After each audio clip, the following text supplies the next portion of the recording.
What's going on, Fantasy World? Benjamitos, your boy. Week 3, NFL here. Sorry I missed you guys last week. I got a couple things going on. I'm going to start off by giving shouts out to my brother, Al, and my best buddy, Squatch. They do a lot of fantasy talk with me to help me get my picks together, lots of advice.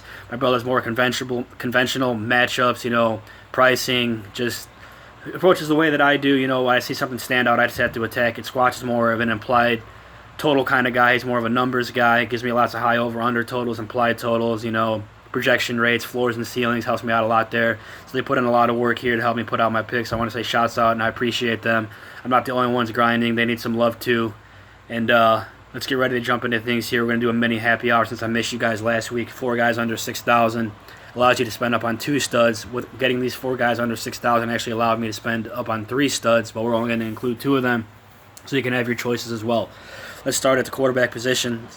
At the minimum price, 6,000. Kyle Allen, Carolina Panthers going up against Arizona Cardinals. Cardinals not the defense they used to be, very average at best, if that.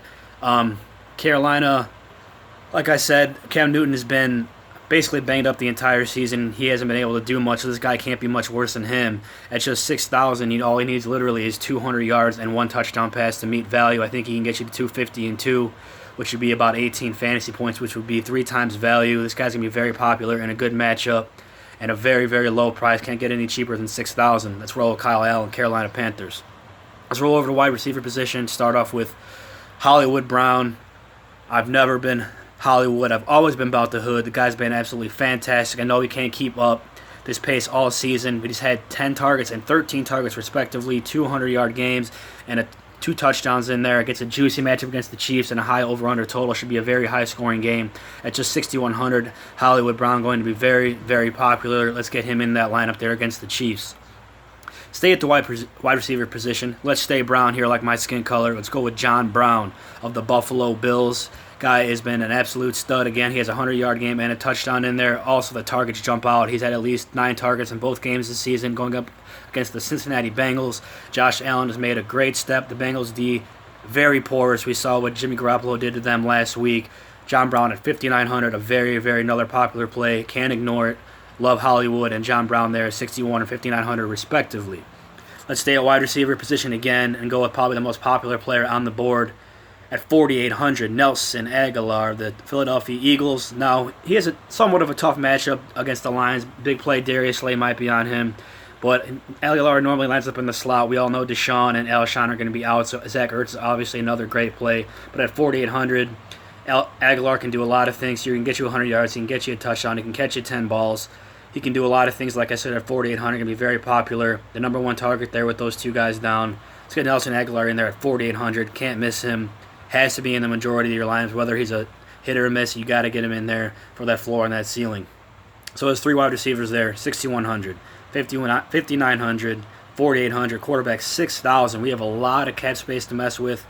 We're gonna go here to Dalvin Cook at 8,300 of the Minnesota Vikings. This guy's an absolute monster. A year off of that ACL surgery, is back to what he looked like early on in his rookie season. This guy was a rookie. When he was a rookie 2 years ago, I took him 15th overall. I knew he was going to be a monster. I know he's great. He doesn't even have a great offensive line, and look what he's doing out there. 2 monster games. He gets a juicy matchup at home here against the Raiders. Should be pounding the rock, running the ball out in the second half with a high. They're a big favorite in that game. Dalvin Cook, I think, can get you another 125, 150 total yards and another touchdown. Dalvin Cook, my second favorite play on the board. Let's roll over to my Beast of the Week here now. I know, Captain Obvious, but we saved so much money. I had to spend up somewhere. It's going to be on Ezekiel, the Freakiel Elliott of the Dallas Cowboys, 8,800 at home to the Miami Dolphins. I know they're a huge favorite, but they're going to be running the rock. They're not going to have to throw the ball. Zeke, grinding down that clock in the second half. I don't need to really explain much. Great matchup at home. Bad defense. Great offense. Great offensive line. Minimum 100 yards and a touchdown. Get Zeke in there. He's going to get you over 20. He's going to catch you some balls, easily over 20 points. And that's all I got for you guys. I know I went on a limb there on that stud play, but we have so much money to spend. I was also able to get Saquon Barkley in there in this same exact lineup with those 2 receivers, with that quarterback, with Dalvin Cook, with Saquon, and Zeke. So I was able to basically get the top 3 players in fantasy football there with this happy hour we just did. And that's all I got for you guys. Good luck.